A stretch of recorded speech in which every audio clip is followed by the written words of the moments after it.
آپ نے دیکھا ہوگا کہ بہت سے لوگ کلمہ پڑھتے ہیں لیکن اس کے ساتھ ساتھ فوت شدہ بزرگوں کو پکارتے ہیں، ان سے دعائیں کرتے ہیں، یا تو صاف صاف کہیں گے کہ اے ولی ہمیں بیٹا دے، ہمیں شفا دے، ہمیں رزق دے، ہمیں مشکلات سے نکال۔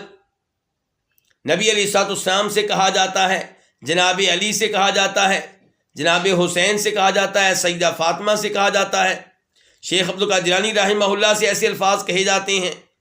پاک و ہند کے جو بڑے بڑے دربار اور مزار ہیں، وہاں پہ جو لوگ فوت شدہ ہیں، مدفون ہیں، ان کو مخاطب کر کے کہا جاتا ہے۔ تو یہ کیا ہے؟ یہ ان سے دعا ہے۔ اور کچھ لوگ جو اپنے آپ کو توحید پہ سمتے ہیں اور سمتے ہیں کہ ہم شرک سے دور ہیں، وہ کیا کرتے ہیں؟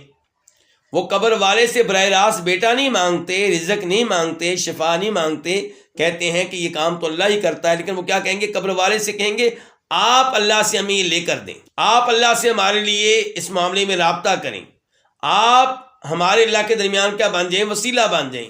تو وسیلے کے نام پہ، شفاعت کے نام پہ، واسطے کے نام پہ قبر والے سے دعا کر رہے ہیں۔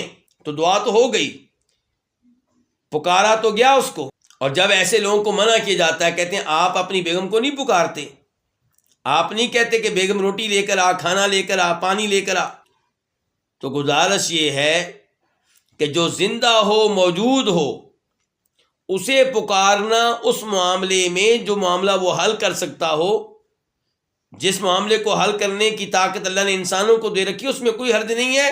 یہ قرآن کریم سے ثابت ہے، نبی علیہ السلام کی حدیث سے ثابت ہے، صحابہ کرام ایک دوسرے سے تعاون لیتے تھے۔ اللہ نے کہا ہے وَتَعَاوَنُوا عَلَى الْبِرِّ وَالتَّقْوَىٰ، ایک دوسرے سے تعاون کرو نیکی کے معاملے میں، تقویٰ کے معاملے میں۔